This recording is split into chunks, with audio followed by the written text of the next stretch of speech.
জানাজা পড়া আমি এটা দেখছি না, আজকে নতুন আল্লাহ দেখাইলো।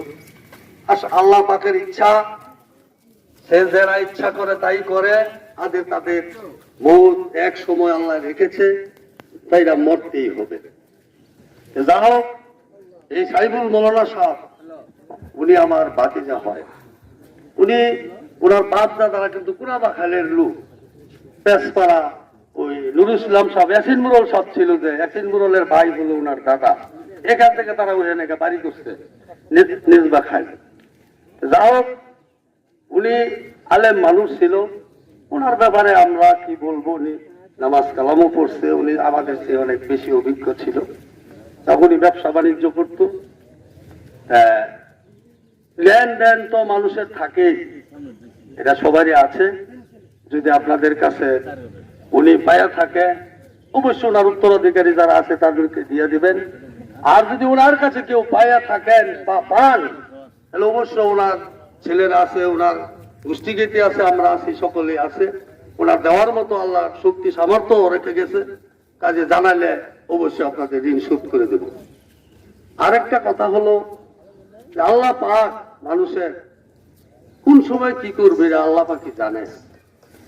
কাজে আমরা সকলেই যেন আল্লাহর দিকে একটু অজু হই, নামাজ কালাম করি, আল্লাহকে স্মরণ করি। খালি জানাজার আসলাম আর জানাজা বললাম গেলাম গা, মসজিদে যাই না, নামাজ পড়ি না, হক ভাবে চলি না, এটা কিন্তু ঠিক না। যা হোক, এই যে দ্বিতীয় ব্যক্তি যে লাশ হয়ে আজকাল পড়ে আছে, উনি কিন্তু আমার বাইক না। রুস্তম সরকার আমার ভগ্নিপতি ছিল।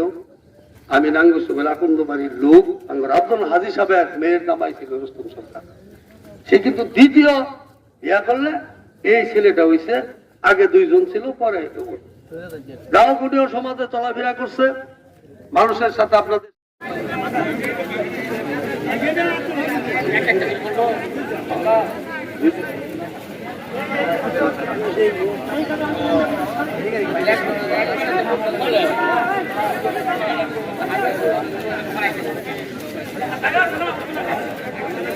সম্মানিত মুসল্লিয়ান, আমরা ধৈর্য সহকারে কাতার বন্দী হয়ে যাই।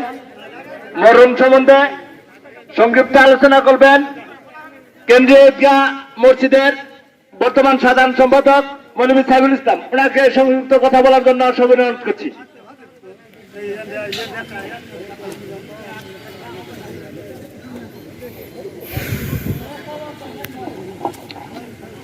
আসসালামু আলাইকুম ওয়া রাহমাতুল্লাহি ওয়া বারাকাতুহু। আলহামদুলিল্লাহ কাফা ওয়া সালামু আলা ইবাদিহিল্লাযিনা ইসতাফা, আম্মা বাদ। আউযু বিল্লাহি মিনাশ শাইতানির রাজিম। বিসমিল্লাহির রহমানির রহিম। কুল্লু নাফসিন যায়িকাতুল মাউত সুম্মা ইলাইনা তুরজাউন।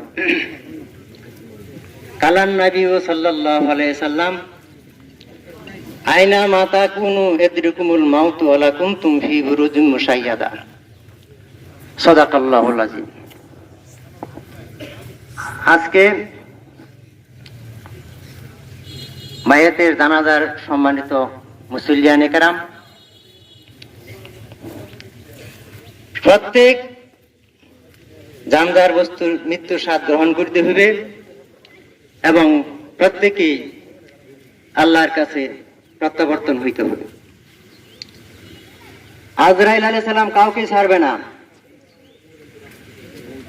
যদি পৃথিবীর যে কোনো প্রান্তেই থাকুন না কেন, আজরাইল আলাইহিস সালাম ওনার ঠিক সময়ে আপনার আমাদের সকলে জান কবজ করবেন।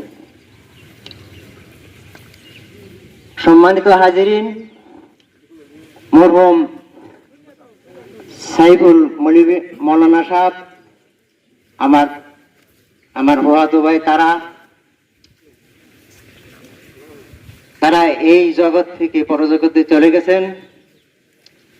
আমরা আল্লাহর কাছে এই প্রার্থনাই করব যেন আল্লাহ তাআলা তাদেরকে জান্নাতুল ফেরদাউস দান করে।